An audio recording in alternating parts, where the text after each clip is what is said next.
दिल्ली में साल 2020 में हुए दंगे के दौरान एक पुलिसकर्मी पर पिस्तौल तानकर उसे जान से मारने की धमकी देकर चर्चा में आए शाहरुख पठान नाम के शख्स को अदालत से जमानत मिल गई है। कोर्ट ने उसे 15 दिन की अंतरिम जमानत दी है।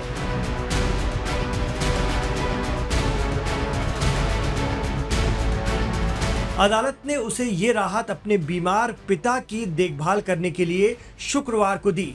अदालत ने कहा कि उसकी अंतरिम जमानत के 15 दिनों की अवधि उसकी रिहाई की तारीख से शुरू होगी।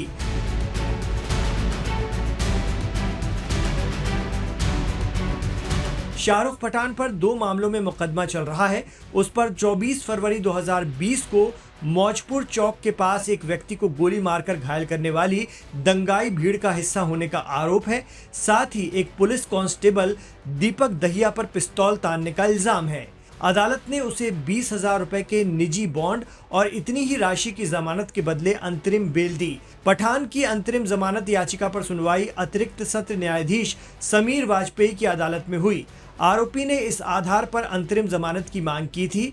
उसके पिता गंभीर मेडिकल कंडीशन में हैं और उसे अपने बीमार पिता की देखभाल करने और अपने परिवार के लिए पैसों की व्यवस्था करने की जरूरत है। सुनवाई के दौरान अदालत ने आरोपी के पिता के इलाज के पेपर्स को भी देखा और उस पर गौर किया। पेपर्स में दिखाया गया था कि पठान के पिता कई बीमारियों से पीड़ित हैं। न्यायाधीश ने कहा कि जांच अधिकारी ने पठान के पिता की तस्वीरें जमा की थी, जिसमें उनकी खराब शारीरिक स्थिति दिखाई गई थी, जिसके बाद उन्हें इलाज के लिए अस्पताल में दाखिल कराया गया था। अदालत ने कहा कि आवेदक या आरोपी के पिता के खराब स्वास्थ्य और इस तथ्य को देखते हुए उसकी उपस्थिति उसके बीमार पिता की देखभाल करने और परिवार के लिए पैसों की व्यवस्था बनाने के लिए जरूरी है। अदालत शाहरुख को 20,000 रुपए के निजी बॉन्ड और इतनी ही रकम की जमानत देने की शर्त पर 15 दिनों की अंतरिम जमानत देती है।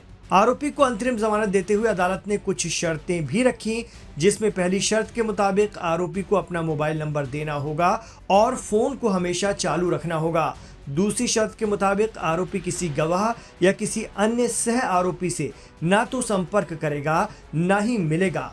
तीसरी शर्त के मुताबिक शाहरुख को हर दूसरे दिन पुलिस स्टेशन में अपनी मौजूदगी दर्ज कराना होगा। अदालत ने कहा है कि अंतरिम जमानत के 15 दिनों की अवधि उसकी रिहाई की तारीख से शुरू होती है। आवेदक को 15 दिनों की अवधि समाप्त होने पर संबंधित जेल अधीक्षक के समक्ष आत्मसमर्पण करने का निर्देश दिया जाता है।